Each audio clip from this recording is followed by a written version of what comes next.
사무엘상 8장 1절부터 22절 한 절씩 교독하고 마지막 절 함께 읽겠습니다. 사무엘이 늙음에 그의 아들들을 이스라엘 사사로 삼으니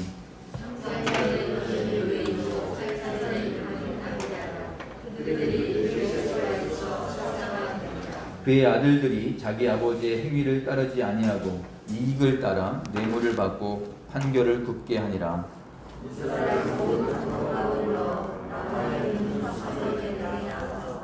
그에게 이르되 보소서, 당신은 늙고 당신의 아들들은 당신의 행위를 따르지 아니하니 모든 나라와 같이 우리에게 왕을 세워 우리를 다스리게 하소서 한지라.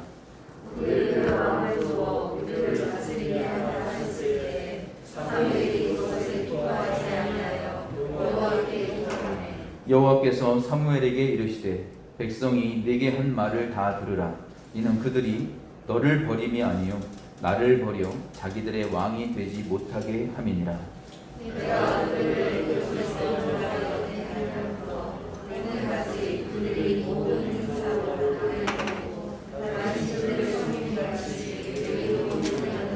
그러므로 그들의 말을 듣되 너는 그들에게 엄히 경고하고 그들을 다스릴 왕의 제도를 가르치라.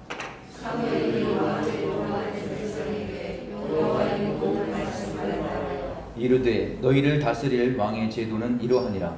그가 너희 아들들을 데려다가 그의 병거와 말을 어거하게 하리니 그들이 그 병거 앞에서 달릴 것이며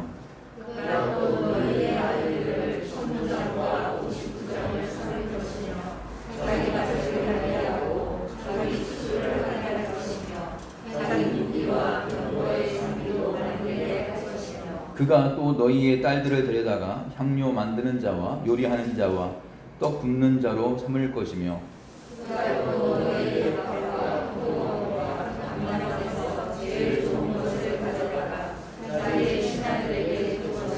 그가 또 너희의 곡식과 포도원 소산의 11조를 거두어 자기의 관리와 신하에게 줄 것이며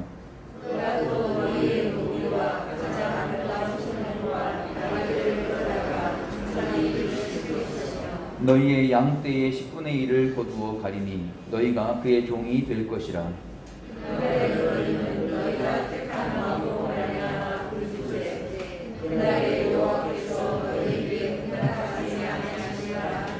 백성이 사무엘의 말 듣기를 거절하여 이르되 아니로소이다. 우리도 우리 왕이 있어야 하리니 우리도 다른 나라를 주시되어 우리의 왕이 우리를 다스리며 이 앞에 나가서 우리의 싸움을 싸워야 할 것이니이다. 사무엘이 백성의 말을 다 듣고 여호와께 아뢰매 여호와께서 사무엘에게 이르시되 그들의 말을 들어 왕을 세우라 하시니 사무엘이 이스라엘 사람들에게 이르되 너희는 각기 성읍으로 돌아가라 하니라. 아멘.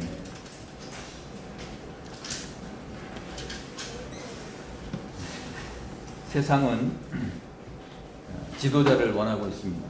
이왕이면 능력 있고 모든 사람의 존경을 받을 수 있는 그런 지도자를 원하고 있습니다. 오늘날에도 우리 사회가 신음하고 있는 이 양극화 현상의 이면에는 세워진 그 지도자들이 우리의 존경의 대상이 되지 못함으로 인해서 적절한 리더십을 발휘할 수 없다는 데 있습니다. 요즘은 선거를 통해서 지도자를 뽑습니다만 선출된 사람이라 할지라도 또 얼마 가지 못해서 국민적인 신뢰를 잃어버리게 할 때가 있습니다. 그래서 그를 선택한 사람들로 하여금 깊은 자괴감과 또 실망감을 주는 경우가 너무나 많음을 보게 됩니다. 오늘 사무엘상 8장은 그런 면에서 볼 때 이스라엘 백성들 역시 지도자로 인한 그런 고통스러움을 호소하고 있음을 알 수 있습니다.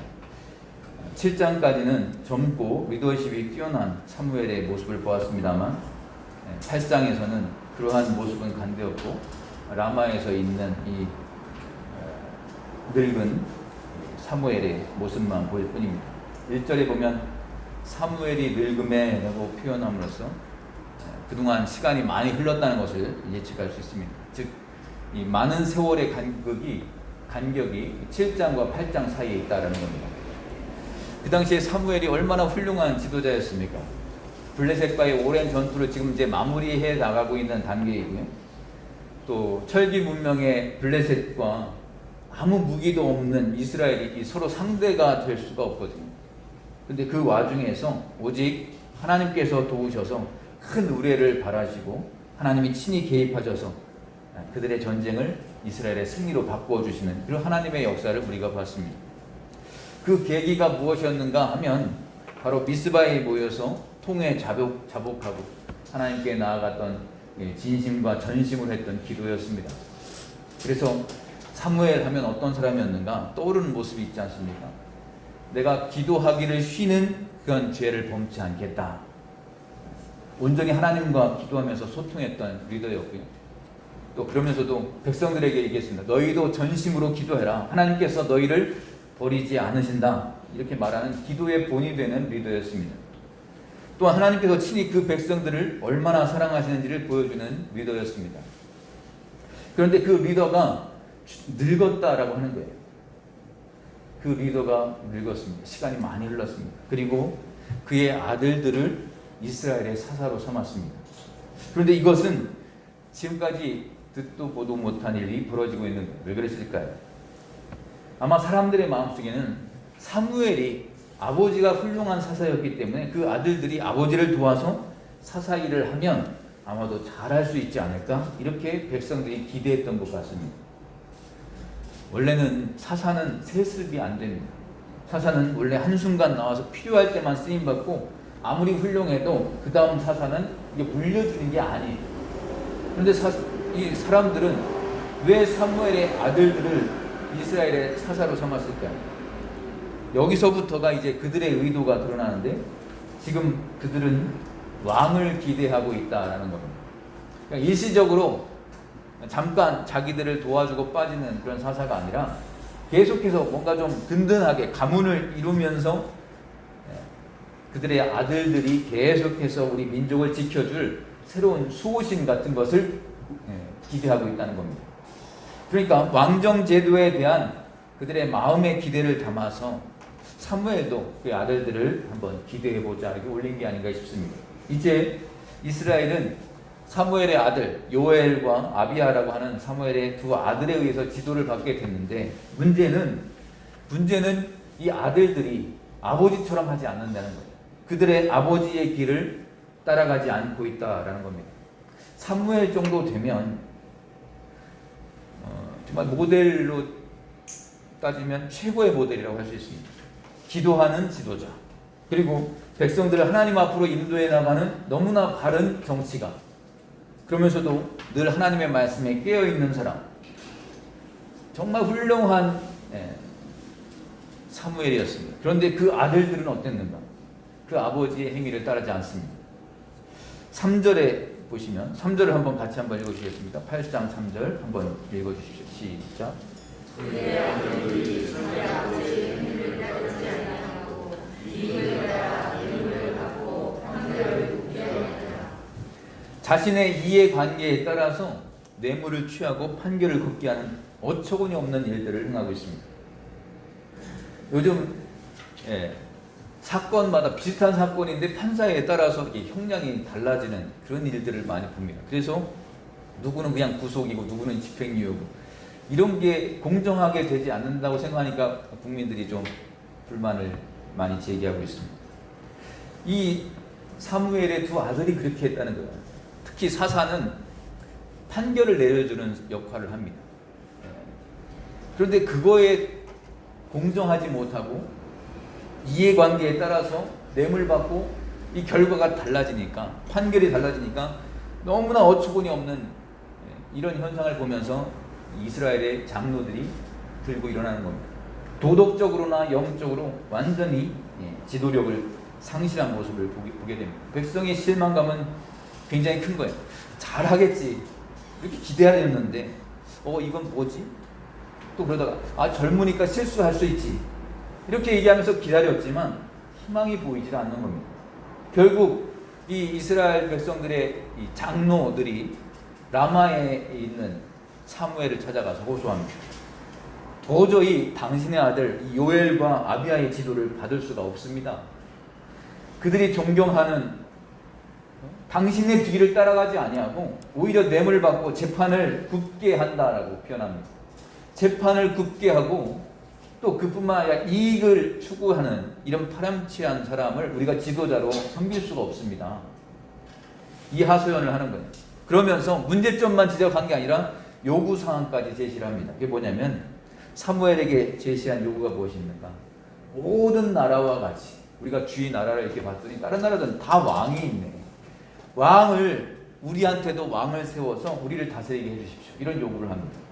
이방 나라들처럼 왕을 세워달라는 거예요. 얼핏 듣기에 왕을 세우면 나라의 모양새가 더 확실하게 반듯하게 잘 설 것 같고 영적으로 도덕적으로 질서가 잡힐 것 같은데 사실은 그렇지가 않았습니다. 이스라엘의 역사적 배경을 보면 알 수 있는데요. 이게 사사기로부터 시작해서 사무엘상까지 오는 동안에는 아주 독특한 국가적 지도 개념인 이 사사라고 하는 지도자에 의해서 나라가 이끌어져 왔습니다. 사사라는 사람은 단순히 예배와 같은 신앙적 행위만 인도하는 지도자가 아니라 재판을 담당하는 사법부의 수장이었고요. 전쟁이 일어나면 또 최일선에서 이 군사들을 이끌고 나가서 전쟁하는 군사적인 지도자이기도 했습니다. 거의 모든 영역을 통틀어서 책임지는 통합적인 리더십을 발휘해야 되는 그런 막중한 위치에 있었던 사람입니다. 그렇기 때문에 사사는 하나님께서 부르셨고 사명을 주십니다. 하나님께로부터 세움을 받았기 때문에 신적인 권위는 또 굉장히 큰 거예요.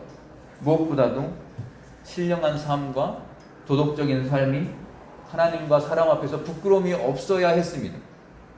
그런데 사무엘의 두 아들의 경우는 이러한 기준에 볼 때 적절치 않았다라는 겁니다. 그래서 백성의 지도자들이 고민 끝에 사무엘을 찾아간 거예요. 다른 모든 나라와 같이 우리에게도 왕을 세워주십시오. 여러분, 다른 사람이 아니라 사무엘입니다. 정말 많은 사람들이 따라하고 싶고 존경하는 인물이 사무엘이에요. 외국에 나가서 영어 이름 중에 사무엘이 굉장히 많습니다. 그만큼 존경하고 따르고 싶은 마음이라는 거죠. 그런데 이 사무엘에게 찾아가서 이스라엘의 장로들이 뭐라고 얘기합니까? 당신은 늙고 당신의 아들들은 당신의 행위를 따르지 않고 있습니다. 이 얘기를 들어요. 이 얘기를 들을 때 사무엘의 마음이 어땠을까? 가슴이 정말 아팠을 겁니다. 그런데 이 말을 들으면서 사무엘의 이야기가 아니라 이름만 바꾸면 이게 우리 모두의 이야기인 것 같습니다. 누군가가 와서 이렇게 얘기하는 거예요. 한국 교회는 늙었는데 한국 교회 자녀들은 다음 세대들은 그들을 따르지 않고 있습니다. 말씀을 붙잡고 지금까지 이 한국이 믿음으로 유례없는 발전을 해왔습니다. 성장을 했습니다. 복을 받았습니다. 그런데 뭐라고 얘기하냐면 보소서, 한국 교회는 늙었고 다음 세대들은 한국 교회를 따르지 않고 있습니다.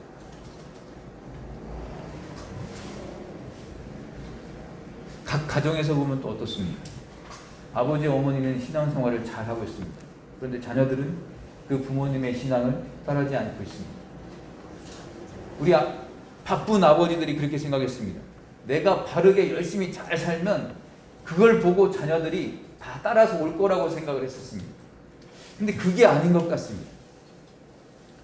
지금 사무엘도 이 정말 훌륭한 사사로서의 역할, 제사장으로의 역할을 했던 사무엘도 그 아들들이 정말 이렇게 나중에 이렇게 이스라엘 장로들로 하여금 지적을 받고 당신 아들들 안 되겠습니다. 이런 평을 받잖아요.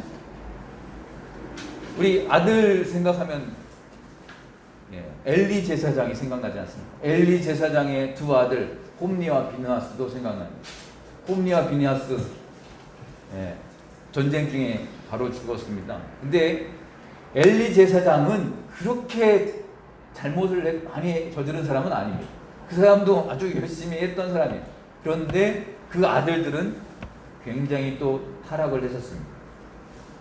어떻게 보면 엘리 제사장의 아들들은 재물로 가지고 온 재물을 중간에서 이렇게 빼돌리고 이렇게 뭐 끓이고 있는데 가마솥에다가 창을 이렇게 집어넣어가지고 잡히는 거 그냥 자기 거고 중간에서 좋은 건 다 취했습니다. 이런 죄, 하나님 앞에 죄를 범했다라고 했습니다. 아버지가 엘리 제사장이 그렇게 얘기했습니다. 그러면서 네가 하나님한테 죄를 지으면 누가 이 죄를 사해줄 수 있겠느냐라고 얘기해요.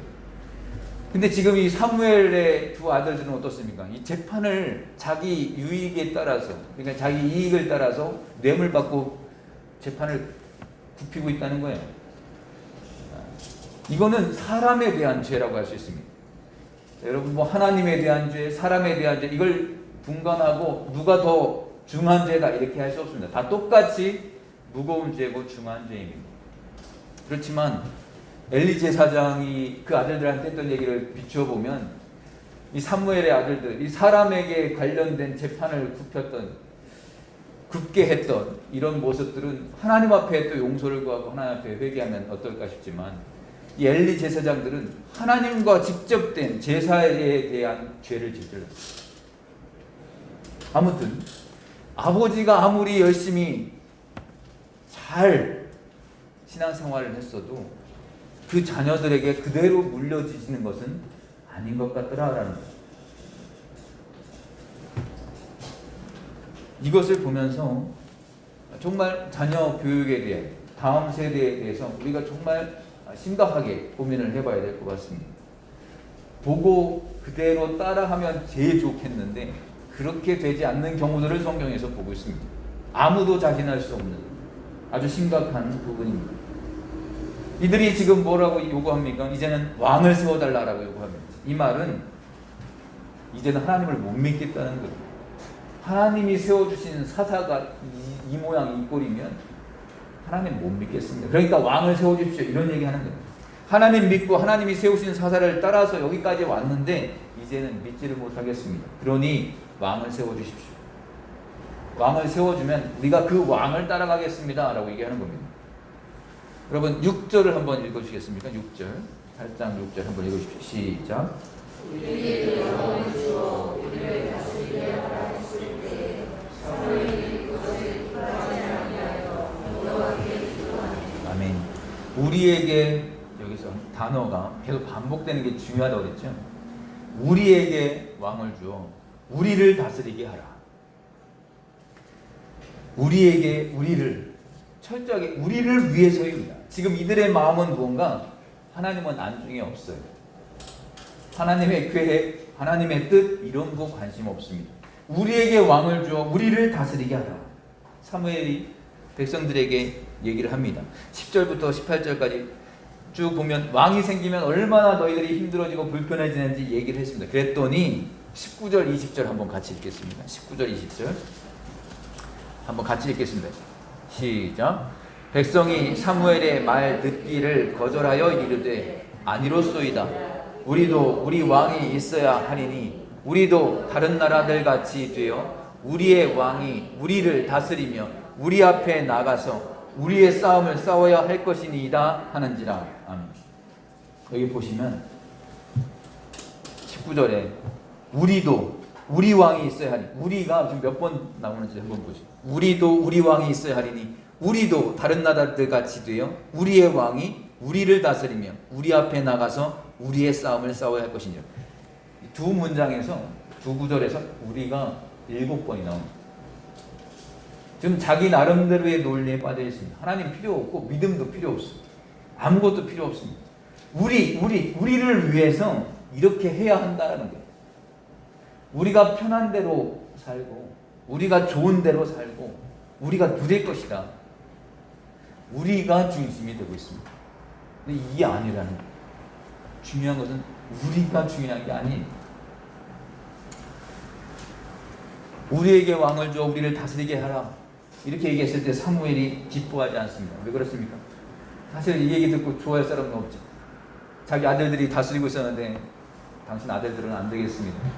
왜 다른 나라들처럼 왕을 세워주십시오 했을 때 기뻐하지 않아요. 그러면서 당신이 싫다는 거잖아요. 당신의 아들들도 잘못하고 있다는 거잖아요. 당신이 안 되니까 다른 왕을 세워달라는 거죠. 기분이 좋을 리가 없습니다. 근데 이때에 사무엘이 기도합니다. 하나님, 저들이 나를 버리고 저들이 나를 무시하고 있습니다. 사무엘은 이러한 일이 곧 자기 자신에 대한 도전이라고 생각했어요. 그런데 7절을 한번 같이 읽어주시겠습니까? 7절. 8장 7절입니다. 한번 같이 읽어주시죠. 시작. 여호와께서 사무엘에게 이르시되 백성이 네게 한 말을 다 들으라. 이는 그들이 너를 버림이 아니요 나를 버려 자기들의 왕이 되지 못하게 함이니라. 사무엘에게 이르시되 백성이 네게 한 말 다 들어줘라. 사실은 너를 버린 게 아니라 나를 버린 것이다. 사무엘은 깜짝 놀라는 거예요. 자기에 대한 도전이고 배신이라고 생각했는데 하나님께서 당신의 마음을 보여주시면서 하시는 말씀이 너를 버린 게 아니라 나를 버린 것이다. 이 말씀을 하실 때 하나님의 마음은 정말 가슴이 찢어지지 않았을겠습니까? 이건 정치적인 문제가 아니다. 이건 신앙의 문제다. 저들이 너를 버리는 게 아니라 나를 버리는 것이다. 내가 왕 되지 못하게 하려는 게 저들의 생각이다.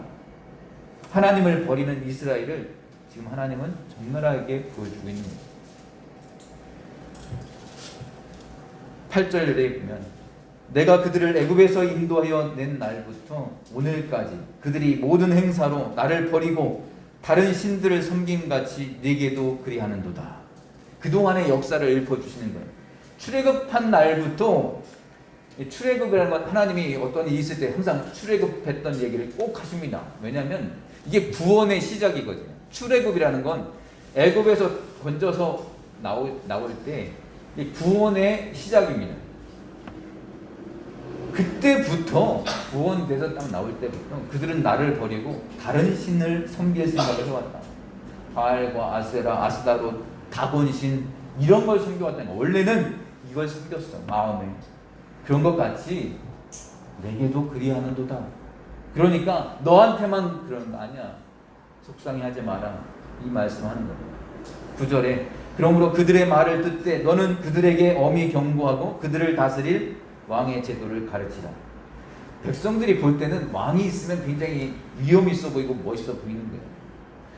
모든 다 자기 주변 다른 나라를 보니까 다 왕이 있네요. 그러니까 다른 나라들처럼 왕을 세워달라는 겁니다. 그러면 그전에는 이 사사를 세웠다는 것은 하나님이 다스리는 나라였다는 겁니다. 신정 정치였는데 이제는 왕정 정치로 왕을 세워달라는 요구를 하는 거예요. 이스라엘은 주변 모든 나라가 다 그렇게 할지 몰라도 이스라엘은 원래 다른 나라잖아요. 어떻게 해요? 하나님이 다스리는 나라였거든요. 근데 왕을 세우면 왕이 앞에 나가서 싸우고 왕이 마치 지켜주는 것처럼 보이지만 그러나 실제로는 그 왕 때문에 이 백성들이 얼마나 힘든 삶을 사는지 몰라요. 애굽에 바로 왕이 있습니다. 근데 그 바로 왕 때문에 그 나라가 굉장히 건재한 것처럼 보이지만 실제로는 그 바로 왕 때문에 그 백성들이 얼마나 고생하고 있습니다. 큰 피라밋 그거 짓는다고 수백만 명이 죽어나가는 그 고초를 이 백성들이 바로 왕 때문에 당했다는 거예요.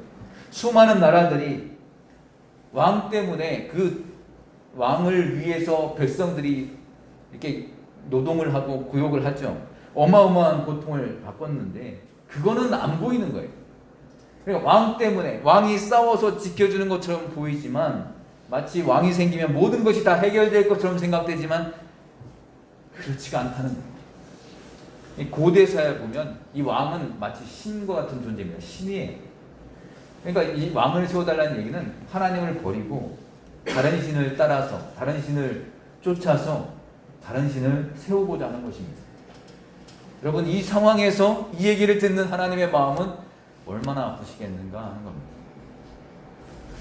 왜냐하면 하나님은 이미 마음의 계획을 가지고 계세요. 어떤 계획인가 하면 왕을 세우려는 계획은 가지고 계세요. 누구를? 하나님의 마음에 합한 자 다윗을 준비하고 계세요. 지금 부족 국가에서 이제 왕이 통치하는 국가로 이게 넘어가는 건 시대의 흐름입니다. 하나님도 알고 계세요. 그래서 하나님의 마음에 합한 자 다윗을 준비하고 계시는데 이스라엘 백성들이 먼저 주장하는 거예요. 왕을 세워달라고. 우리를 위해서 우리를 지켜줄 왕을 세워달라. 이 요구를 하는 겁니다. 결국 하나님이 준비한 다윗을 왕으로 세우기 전에 누구를 왕으로 세워요? 이건 사람들이 요구해서 세워주는 겁니다. 사울입니다.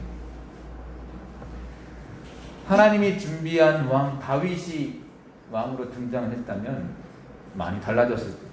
근데 사람의 요구대로, 사람들의 필요대로, 우리의 요구대로 왕을 요구하니까 사울 왕이 세워져서 얼마나 많은 피해를 보고 얼마나 많은 사람들이 도탄에 빠졌는지 몰라요. 문제는 왕을 세우는 것이 아니라 누구를 위한 왕을 세우는가 하는 겁니다. 하나님께서 하나님의 뜻대로 세우시는 왕이냐, 아니면 사람이 사람의 뜻대로 주장해서 사람을 위해서 세우는 왕이냐.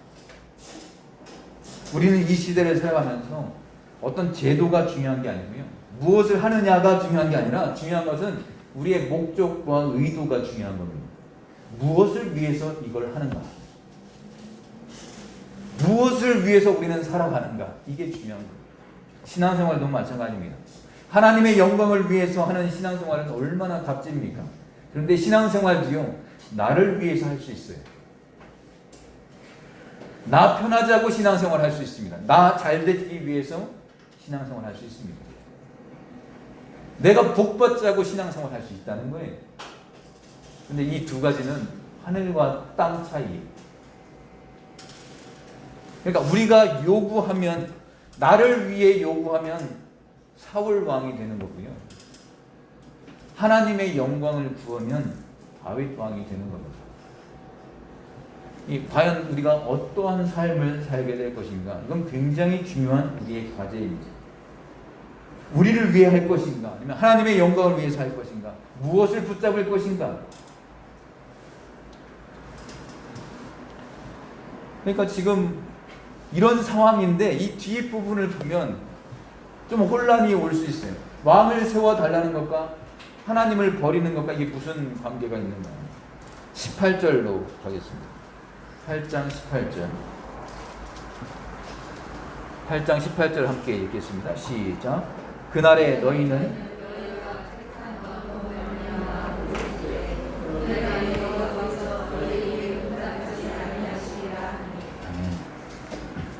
이게 무슨 얘기인가 하면, 지금까지 이스라엘은 하나의 그 중요한 패턴이 있었습니다. 그게 뭐냐면, 이스라엘이 이렇게 살아가다가 하나님을 잘 섬기다가 꼭 옆으로 빠지죠.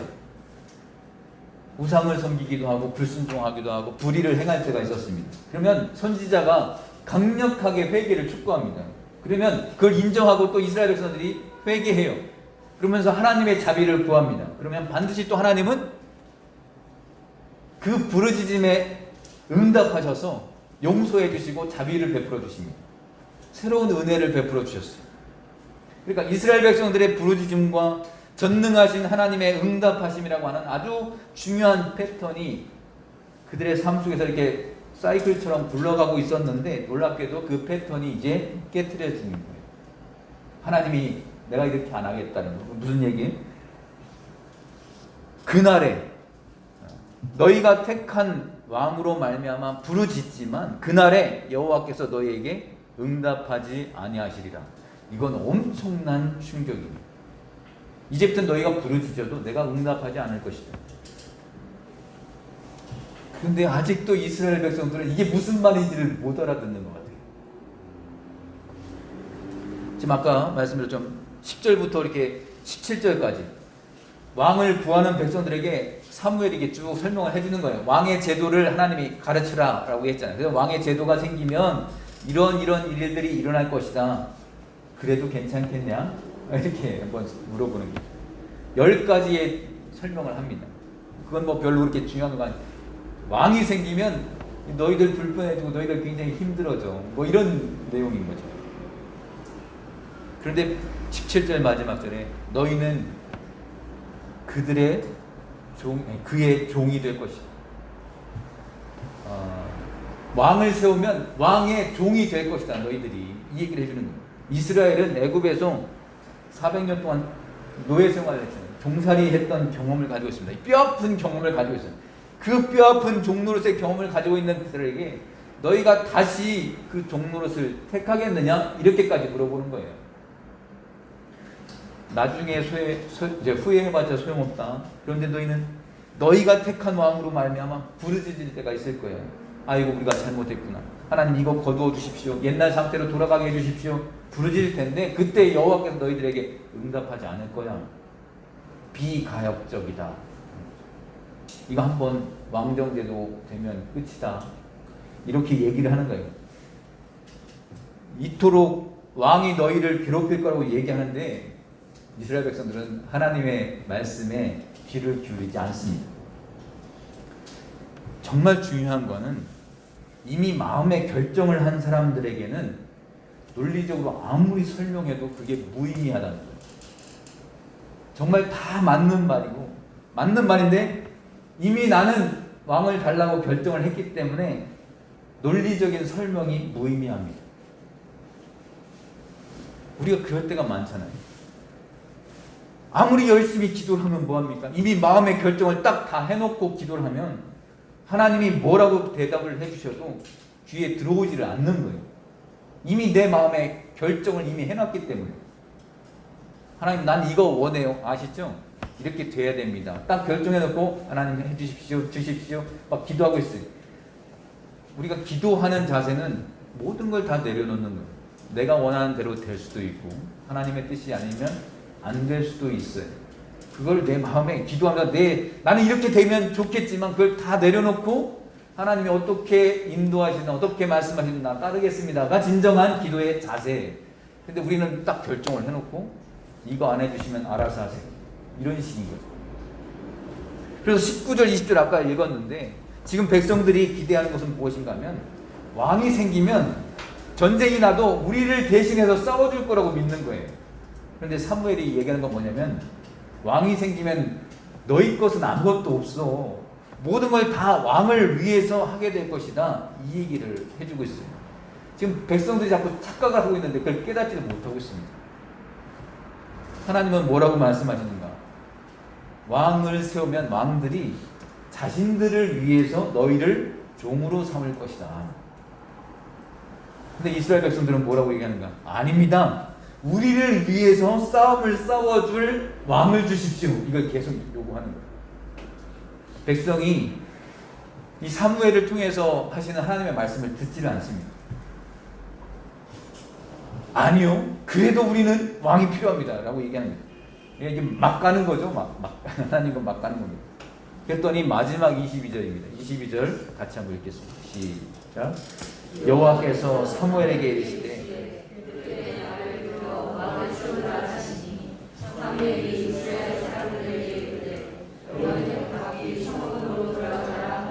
아멘. 야, 그렇게 원하는데 그들의 말을 들어주고 왕 세워줘라. 이 마지막 절을 읽으면서 이 마음이 저려오는 것을 느껴요. 아픔을 느낍니다. 지금 주님께서 사무엘에게 하시는 말씀이 사무엘아, 이스라엘 백성들이 그렇게 왕을 원하면 세워줘라. 이스라엘 백성들이 이 열방 모든 다른 나라들의 방법대로 세상 방법대로 하겠다고 하면 그렇게 하라고 해. 이 정말 가슴 아픈 얘기를 하고 계시는 겁니다. 처음에는 사무엘이 굉장히 속상했지만 알고 보니까 하나님이 더 마음 아파하고 계시는 거예요. 저들이 사무엘을 버린 게 아니라 내가 왕의 왕으로서 만왕의 왕으로서 나를 찬양하고 예배했던 그 백성들이 나를 버리는 거야. 너도 속상하겠지만 사실은 내가 더 속상하다는 거야. 이 부분을 이 신학자들은 이렇게 표현합니다. 하나님께서 이스라엘 백성들에게 선택을 맡기신 것이다. 하나님 중심으로 살 것인지 세상의 방법대로 살 것인지 너희들 스스로 선택해라. 선택권을 주신 말씀이다 라고 해석을 합니다.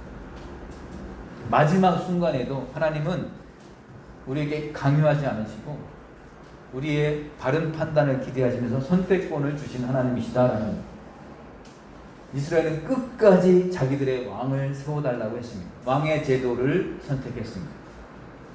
그 왕의 제도 중에 이제 다음 장에 가서 느끼지만 사울이라고 하는 사울을 어떻게 왕으로 세운가 하면 정말 키도 크고 장대하고 너무 잘생겼어요.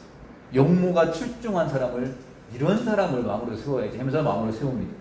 제1대 이스라엘 왕으로 추대합니다.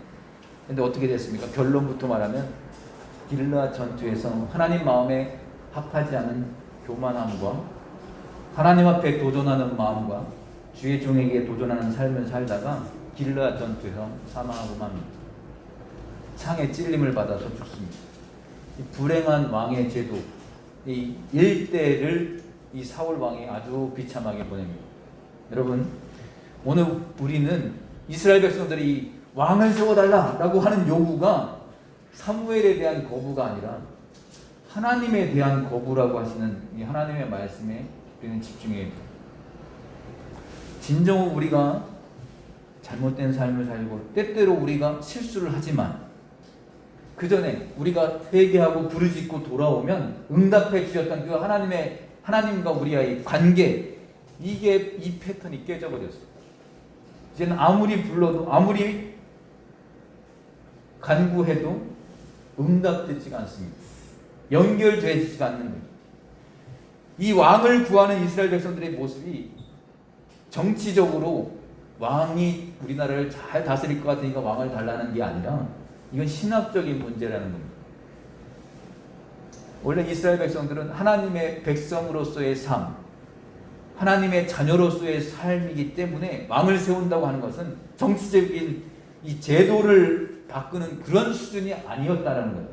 하나님에 대한 거부는 곧 이스라엘 그 삶에 어두운 그림자가 드려지는 것을 의미하는 것입니다. 우리가 오늘 본문 통해서 우리가 부르짖을 때에 응답받는 기쁨보다 더 큰 것이 없습니다. 너는 내게 와서 부르짖으라. 내가 내게 응답하겠고 네가 알지 못하는 크고 비밀한 일을 네게 보이리라. 응답하신 하나님은 때때로 우리가 알지 못하고 구하지 못했던 것까지도 주님이 다 아시고 채우시고 도우시던 하나님이셨습니다. 그런데 이제는 그 응답의 고리가 끊어져 버렸다는 거예요. 이거는 죽음을 의미하는 거예요. 하나님과 관계가 단절되고 이건 죽음을 의미하는 거예요. 너희가 살았다 하나 실상은 죽은 자다. 이 말씀하셨던 주님의 말씀에 우리가 우리의 길을 새롭게 해야 합니다.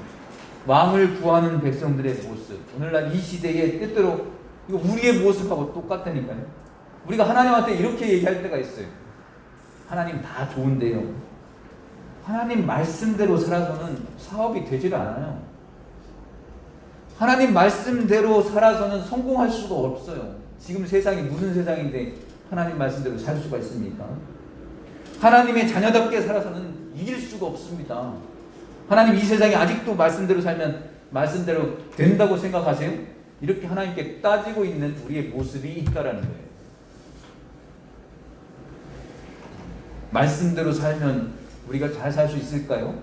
이러면서 하나님 앞에 계속 반문할 때가 있습니다. 이렇게 고리타분하게 이러면 안 된다, 저렇게 해야 된다 하는 거에 이런 명령을 우리한테 내시면 시대에 뒤떨어지는 겁니다. 이런 마음을 우리가 가지고 있을 때가 있다는 거예요. 우리는 때때로 세상에 대해서, 세상의 제도에 대해서, 세상의 사람들의 방법에 따라서 유혹받을 때가 많이 있습니다. 근데 그것도 우리가 한두 번이죠, 사실. 이렇게 사무엘에 의해서 계속해서 지금 몇 번을 권면하고 있습니다.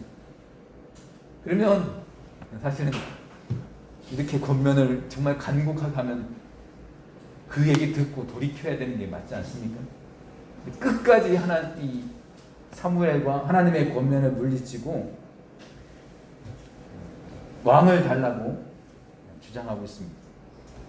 결국 하나님은 사무엘에게 사무엘아 해달라는 대로 다 들어줘라 라고 얘기하십니다. 저는 이 부분 보면서 그런 생각이 들어요. 자식 이기는 부모 없다라고 하지 않습니까? 그러니까 어릴 때는 부모님이 하지 말라고 하면 안 하거든요. 근데 자기가 이제 좀 컸다라는 생각이 들었을 때 이제 사춘기 아니겠습니까? 부모님이 하지 말라고 하면 더 하고 싶은 거예요. 끝끝내 고집을 피우고 밀어붙입니다. 밥을 안 먹고 집을 나가고 별짓을 다 해서 자기가 하고 싶은 대로 해요.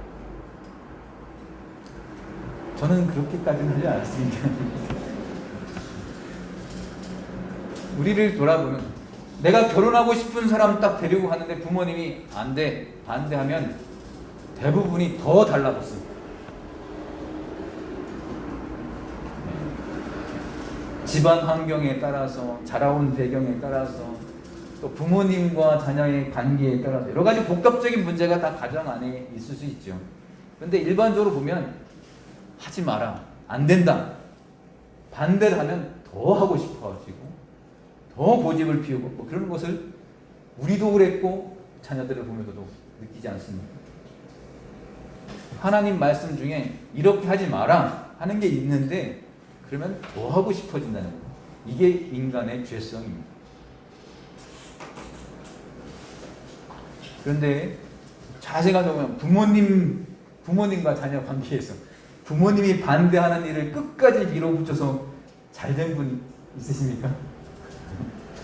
확률적으로 보면 시간 지나고 나면 그때 아버지가 안 된다고 할 때 그때 말았어야 되는데, 그때 엄마가 그렇게 쫓아다니면서 안 된다고 했을 때 그 얘기 들었어야 되는데, 이런 후회하는 분들을 훨씬 더 많이 보게 되는 것 같아요. 지금 사무엘이 여러 번 권면을 해도 이스라엘 백성들이 듣지 않는 모습이 바로 이런 모습인 것 같습니다. 이제 말씀을 맺겠습니다. 하나님은 당신을 버리고 인간, 그 왕을 요구하는 이스라엘에게 왕의 제도를 허락하십니다. 그리고 끝까지 불순종하는 그들을 그냥 이렇게 내버려 두십니다. 이것처럼 때로는 하나님께서는 하나님의 통치를 떠나서 세상의 다른 힘을 의지하려고 할 때 그냥 내버려 두실 때가 있습니다. 아무리 얘기해도 듣지 않을 때는 그냥 놔두실 때가 있다는 거예요. 그 이유는 하나님 없이 사는 삶이 얼마나 비참하고 궁핍한가 직접 깨닫고 다시 돌아오게 하시기 위해서입니다. 하나님 없이 자신의 탐욕을 위해서 살아가려고 할 때 주님은 우리를 죄악 가운데 그냥 내버려 두실 때가 있습니다. 오늘 본문 말씀 보면서 저는 마지막에 그래 해달라는 대로 해줘라 라고 할 때 그 하나님의 마음을 생각하면서 그 누가복음 15장에 나오는 탕자의 비유가 생각합니다. 아버지가 멀쩡히 살아계실 때 유산을 미리 달라는 거잖아요. 끝까지 우겨가지고 그거 받아가지고 나갑니다. 자기 몫을 미리 챙겨서 외국에 나가서 허랑방탕하게 사는 이 둘째 아들이 생각나는 거예요. 둘째 아들이 저렇게 하고 나가면 어떤 꼴로 다시 돌아올지를 이 아버지가 몰랐을까요? 끝끝내 고집 피우니까 재산 나눠가지고 그냥 보내줬어요. 그런데 이 둘째 아들 집 나간 다음부터 그 아버지는 밤잠을 못 잤을 겁니다.